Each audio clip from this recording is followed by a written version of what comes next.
ನಮಸ್ಕಾರ ಸ್ನೇಹಿತರೆ, ಇವತ್ತು ಕೇರಳದ ಫೇಮಸ್ ಡಿಶ್ ಆಗಿರುವಂತಹ ರೈಟ್ ಮ್ಯಾಂಗೋ ಕರಿ ಇದನ್ನ ನಿಮ್ಮ ಹತ್ರ ಶೇರ್ ಮಾಡ್ತಾ ಇದ್ದೀನಿ.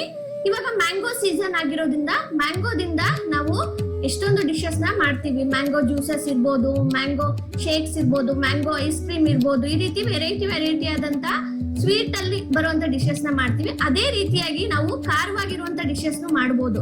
ಈಗ ಮ್ಯಾಂಗೋ ಚಟ್ನಿ ಇರ್ಬೋದು, ಮ್ಯಾಂಗೋ ಸಾಂಬಾರ್ ಇರ್ಬೋದು. ಈ ರೀತಿಯಾಗಿ ಬೇರೆ ಡಿಶ್ ಗಳನ್ನ ಮಾಡ್ತಾ ಇದೀವಿ. ಇವತ್ತು ನಾನು ಸಹ ನಿಮಗೆ ಮ್ಯಾಂಗೋ ಅಂದ್ರೆ ರೈಪ್ ಮ್ಯಾಂಗೋ ಕರಿಯನ್ನ ಯಾವ ರೀತಿಯಾಗಿ ಮಾಡೋದು ಅಂತ ತಿಳಿಸ್ಕೊಡ್ತಾ ಇದ್ದೀನಿ.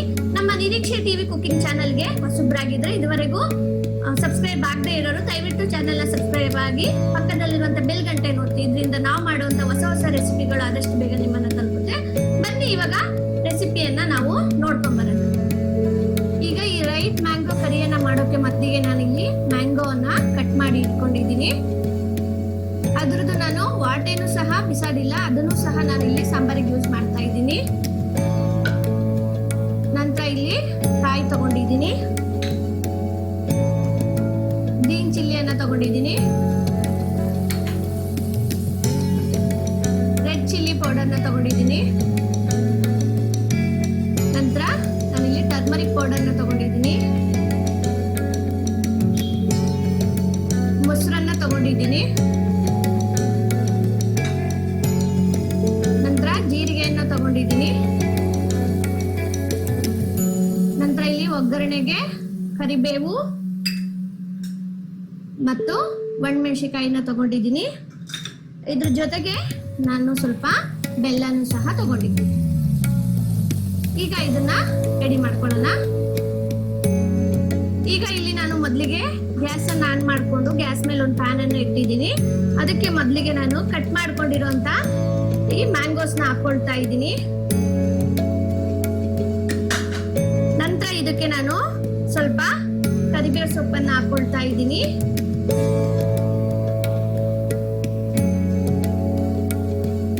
ನಂತರ ಇಲ್ಲಿ ರೆಡ್ ಚಿಲ್ಲಿ ಪೌಡರ್ನ ಹಾಕೊಳ್ತಾ ಇದ್ದೀನಿ. ನಂತರ ಟರ್ಮರಿಕ್ ಪೌಡರ್ನ ಹಾಕೊಳ್ತಾ ಇದ್ದೀನಿ. ಸ್ವಲ್ಪ ಇಲ್ಲಿ ನಾನು ನೀರನ್ನ ಆಡ್ ಮಾಡ್ಕೊಳ್ತಾ ಇದ್ದೀನಿ, ಯಾಕೆಂದ್ರೆ ಇದು ಸ್ವಲ್ಪ ಬೇಯಬೇಕಲ್ಲ, ಅದಕ್ಕೋಸ್ಕರ.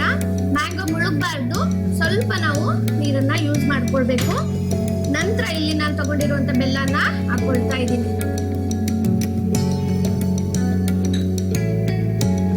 ಈಗ ಇದನ್ನ ಒಂದು 7 ರಿಂದ 8 ನಿಮಿಷಗಳ ಕಾಲ ಇದನ್ನ ಚೆನ್ನಾಗಿ ಬೇಯಿಸ್ಕೊಳ್ಬೇಕು. ಅಂದ್ರೆ ನಾವು ಹಾಕಿರುವಂತ ಮಾವಿನ ಹಣ್ಣು ಸ್ವಲ್ಪ ಸಾಫ್ಟ್ ಆಗ್ಬೇಕು, ಅಲ್ಲಿವರೆಗೆ ಇದನ್ನ ಸ್ವಲ್ಪ ಬೇಯಿಸ್ಕೊಳ್ಳೋಣ.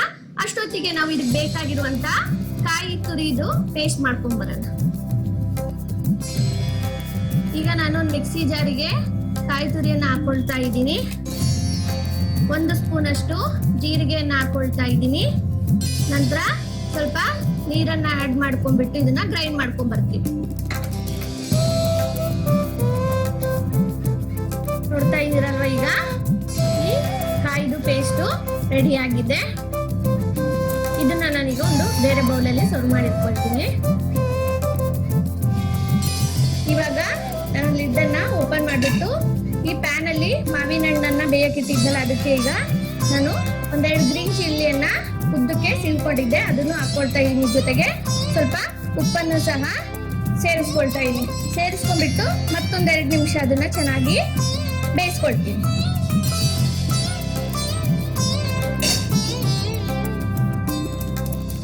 ನೋಡ್ತಾ ಇದ್ದೀರಲ್ವಾ, ಇವಾಗ ಮಾವಿನ ಹಣ್ಣು ಸಹ ಸಾಫ್ಟ್ ಆಗಿದೆ. ಈಗ ನಾನು ಇದಕ್ಕೆ ಪೇಸ್ಟ್ ಅನ್ನ, ಅಂದ್ರೆ ಕಾಯಿ ತುರಿದು ಪೇಸ್ಟ್ ಇತ್ತಲ್ಲ, ಅದನ್ನ ಆಡ್ ಮಾಡ್ಕೊಳ್ತಾ ಇದ್ದೀನಿ. ಅದನ್ನ ಇವಾಗ ಚೆನ್ನಾಗಿ ಮಿಕ್ಸ್ ಮಾಡ್ಕೊಳ್ಳೋಣ. ಇಲ್ಲಿ ನಾವು ಬರೀ ಕಾಯಿ ತುರಿ ಜೀರಿಗೆ ಅನ್ನ ಹಾಕೊಂಡು ಪೇಸ್ಟ್ ಮಾಡ್ಕೊಂಡಿದೀನಿ. ಕೆಲವೊಬ್ರು ಏನ್ ಮಾಡ್ತಾರೆ ಅಂದ್ರೆ ಇದಕ್ಕೆ ಸಣ್ಣದು ಈರುಳ್ಳಿ ಬರುತ್ತಲ್ವಾ, ಅದನ್ನು ಸಹ ಆಡ್ ಮಾಡ್ಕೊಂಡು ಪೇಸ್ಟ್ ಮಾಡ್ಕೊಂತಾರೆ. ಜೊತೆಗೆ ನಾನು ಮೊದಲಿಗೆ ಇಲ್ಲಿ ಗ್ರೀನ್ ಚಿಲ್ಲಿ ನ, ಆಮೇಲೆ ರೆಡ್ ಚಿಲ್ಲಿ ಪೌಡರ್ನ, ಟರ್ಮರಿಕ್ ಪೌಡರ್ನ ಆಡ್ ಮಾಡ್ಕೊಂಡಿದೀನಿ. ಅದ್ರ ಕೆಲವೊಬ್ರು ಗ್ರೈಂಡ್ ಮಾಡೋ ಒಂದು ಸಂದರ್ಭದಲ್ಲಿ ಟರ್ಮರಿಕ್ ಪೌಡರ್ನೆಲ್ಲ ಹಾಕೊಂಡು ಆಡ್ ಮಾಡ್ತಾರೆ. ಯಾವ ರೀತಿ ಮಾಡಿದ್ರು ಸಹ ಅದು ಕರೆಕ್ಟ್ ಆಗಿರುತ್ತೆ. ಆದ್ರೆ ಸ್ವಲ್ಪ ಆ ಕಡೆ ಈ ಕಡೆ ಆಗುತ್ತೆ, ಅಷ್ಟ್ ಬಿಟ್ರೆ ಟೇಸ್ಟ್ ಎಲ್ಲ ಒಂದೇ ಇರುತ್ತೆ. ನೋಡ್ತಾ ಇದ್ದೀರಲ್ಲ. ಜೊತೆಗೆ ಇವತ್ ನಾನ್ ಮಾಡ್ತಿರುವಂತ ರೆಸಿಪಿಯಲ್ಲಿ ನಾನು ಈರುಳ್ಳಿ ಮತ್ತು ಬೆಳ್ಳುಳ್ಳಿಯನ್ನ ಬಳಸದೆ ಈ ರೆಸಿಪಿಯನ್ನ ಮಾಡ್ತಾ ಇದ್ದೀನಿ. ನೋಡ್ತಾ ಇದ್ದೀರಲ್ವಾ, ಇದು ಈಗ ಚೆನ್ನಾಗಿ ಕುದಿಯಕ್ಕೆ ಶುರುವಾಗಿದೆ. ಈಗ ಮತ್ತೆ ಒಂದ್ 2 ನಿಮಿಷಗಳ ಕಾಲ ಇದನ್ನ ಚೆನ್ನಾಗಿ ಕುದಿಸ್ಕೊಳ್ಳೋಣ.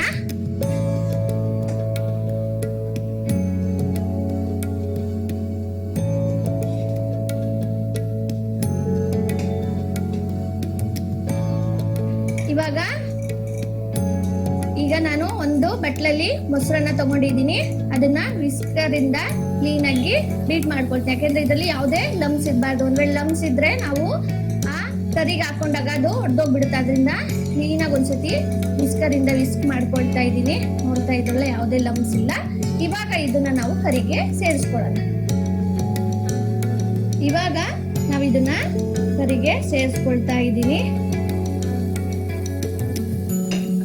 ಈಗ ಇದನ್ನ ಸೇರಿಸ್ಕೊಂಡ್ಬಿಟ್ಟು ಒಂದ್ಸತಿ ಚೆನ್ನಾಗಿ ಮಿಕ್ಸ್ ಮಾಡ್ಕೊಳ್ಳಿ. ಕುದಿಸ್ಬಾರ್ದು, ಬರೀ ಮಿಕ್ಸ್ ಮಾಡ್ಕೊಳ್ಬೇಕು. ಈಗ ನಾವು ಸ್ವಲ್ಪ ಟೇಸ್ಟ್ ಅನ್ನ ನೋಡ್ಬಿಟ್ಟು ಉಪ್ಪು ಆಡ್ ಮಾಡೋದಾದ್ರೆ ಒಂಚೂರು ಉಪ್ಪನ್ನ ಆಡ್ ಮಾಡ್ಕೊಳ್ಳಿ. ನಾನಿಲ್ಲಿ ಒಂದ್ ಸ್ವಲ್ಪ ಉಪ್ಪನ್ನ ಆಡ್ ಮಾಡ್ಕೊಳ್ತಾ ಇದ್ದೀನಿ. ಈಗ ಇದನ್ನ ನಾನು ಆಫ್ ಮಾಡ್ಕೊಳ್ತಾ ಇದ್ದೀನಿ ಗ್ಯಾಸ್ನ. ಯಾಕೆಂದ್ರೆ ಮೊಸರು ಹಾಕಿದ್ಮೇಲೆ ಇದನ್ನ ಕುದಿಸ್ಬಾರ್ದು. ಕೊನೆಯದಾಗಿ ಇದಕ್ಕೆ ನಾನು ಒಗ್ಗರಣೆಯನ್ನ ಹಾಕೊಳ್ತಾ ಇದ್ದೀನಿ. ಈಗ ನಾನು ಗ್ಯಾಸ್ ಅನ್ನ ಆನ್ ಮಾಡ್ಬಿಟ್ಟು ಗ್ಯಾಸ್ ಮೇಲೆ ಒಂದು ಪ್ಯಾನ್ ಅನ್ನ ಇಟ್ಟಿದ್ದೀನಿ. ಅದು ಬಿಸಿ ಆದ ನಂತರ ನಾನಿಲ್ಲಿ 1-1.5 ಸ್ಪೂನ್ ಅಷ್ಟು ಆಯಿಲ್ ಅನ್ನ ಹಾಕೊಳ್ತಾ ಇದ್ದೀನಿ.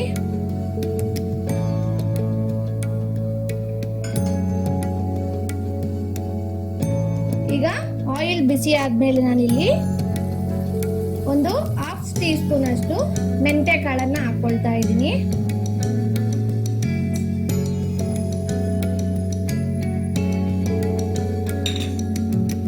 ಈಗ ಇದಕ್ಕೆ ನಾನು ಕರಿಬೇವನ್ನ ಸೇರಿಸ್ಕೊಳ್ತಾ ಇದ್ದೀನಿ.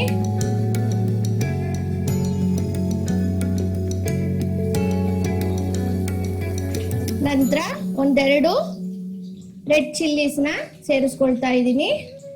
ಕೊನೆಯದಾಗಿ ನಾನು ಹಿಂಗನ್ನ ಸೇರ್ಕೊಳ್ತೀನಿ. 1/2 ಸ್ಪೂನ್ ಅಷ್ಟು ನಾನು ಹಿಂಗನ್ನ ಹಾಕೊಳ್ತಾ ಇದ್ದೀನಿ. ಈಗ ಇದನ್ನ ನಾವು ಈ ಮ್ಯಾಂಗೋ ಕರಿಗೆ ಹಾಕೊಳ್ಳೋಣ.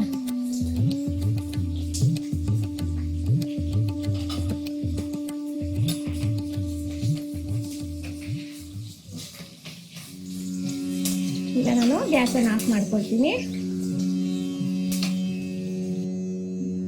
ಈಗ ಮಾಡ್ಕೊಂಡಿದ್ದಂತ ಒಗ್ಗರಣೆಯನ್ನ ಈಗ ಮ್ಯಾಂಗೋ ಕರಿಗೆ ಹಾಕೊಂಡಿದ್ದೀನಿ. ಈಗ ನಾನು ಲಿಡ್ ಅನ್ನ ಮುಚ್ಚುತ್ತಾ ಇದ್ದೀನಿ. ಯಾಕೆಂದ್ರೆ ಒಗ್ಗರಣೆ ಸ್ಮೆಲ್ ಹೊರಗೆ ಬರಬಾರ್ದು, ಅದ್ರಲ್ಲೇ ಇರ್ಲಿ ಅಂತ ನಾನು ಲಿಡ್ ಅನ್ನ ಕ್ಲೋಸ್ ಮಾಡ್ಕೊಳ್ತಾ ಇದ್ದೀನಿ.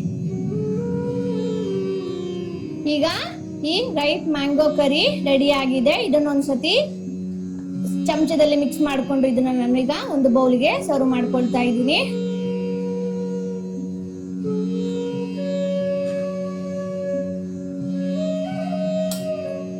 ನೋಡಿದ್ರಲ್ವಾ ಸ್ನೇಹಿತರೆ, ಕೇರಳದ ಫೇಮಸ್ ಕರಿ ಆಗಿರುವಂತ ರೈಟ್ ಮ್ಯಾಂಗೋ ಕರಿ ರೆಡಿ ಆಗಿದೆ. ಮ್ಯಾಂಗೋ ಅಂದ್ರೆ ಯಾರಿಗ ಇಷ್ಟ ಆಗಲ್ಲ, ಎಲ್ಲರಿಗೂ ಸಹ ಇಷ್ಟ ಆಗುತ್ತಲ್ಲ. ಆದ್ರಿಂದ ನೀವು ಒಂದ್ಸತಿ ಈ ಕರಿನ ಮನೆಯಲ್ಲಿ ಟ್ರೈ ಮಾಡಿ ನೋಡಿ, ಎಲ್ಲರಿಗೂ ಇಷ್ಟ ಆಗುತ್ತೆ.